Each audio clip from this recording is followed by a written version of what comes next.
मुख्यमंत्री म्हणाले होते की करेक्ट कार्यक्रम करू. आता तुम्ही म्हणतायत की मराठा समाज कसा करेक्ट कार्यक्रम करतो आम्ही ते दाखवून देऊ. म्हणजे आता एकनाथ शिंदेना देखील तुम्ही आता डोक्यावर घेतलाय? नाही, डोक्यावर फाक्यावर नाही. मग मी डोक्यावर नाही, पायाखाली नाही, काहीच नाही.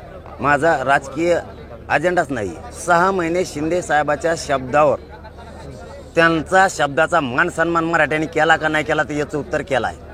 आंदोलन आम्ही चालवतो.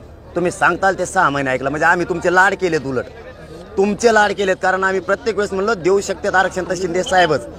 आणि तुम्ही मला म्हणजे गुतवाल निघाले मला फडणवीस साहेब. मी बोललोय फडणवीस साहेबाला. शिंदे साहेब काय म्हणते लिमिट तोडलं तर मी करेक्ट कार्यक्रम करतो. म्हणजे तुमच्यावर मराठ्याने विश्वास ठेवायचा. 6 महिने वेळ बी द्यायचा आणि तुम्ही आमचा करेक्ट कार्यक्रम करणार. मग तुम्ही मर्यादा सोडली, तुम्ही मर्यादा तोडली तर आम्ही सुद्धा करेक्ट कार्यक्रम करत असतो.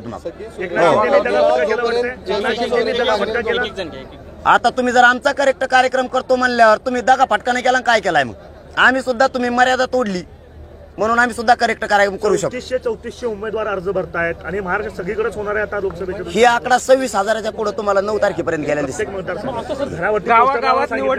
सांगणार आमच्या घराला अधिकार नाही का आम्हाला?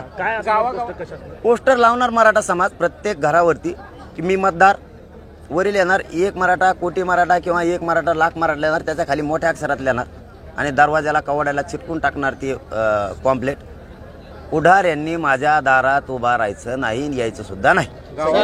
मोटरसायकलला सुद्धा लावणार, गाड्या सुद्धा लावणार.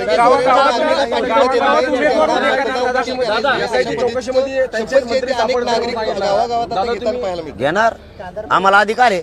लोकशाहीनं घटनेनं आम्हाला अधिकार दिलाय. तो अधिकार मराठा समाज त्या अधिकाराचा वापर करणार. असं काही आहे का? पांढरे कपडे घातल्यानेच फॉर्म भरायचा, धोतर घालणाऱ्याने भरायचा नाही, जाणारा मागच्याने भरायचा नाही, पण गाडी चालविणाऱ्याने 4 व्हीलरवाल्याने भरायचा. असं काही अधिकार आहे? जरांगे पाटील पण फॉर्म भरतील का? नाही, माझा राजकीय मार्गच नाहीये. मी आजच नाही 6 महिन्यापासून सांगतो. पण माझ्या मायबापानं निर्णय घेतलाय, समाज माझा मालक आहे. ती निर्णय घेतलाय.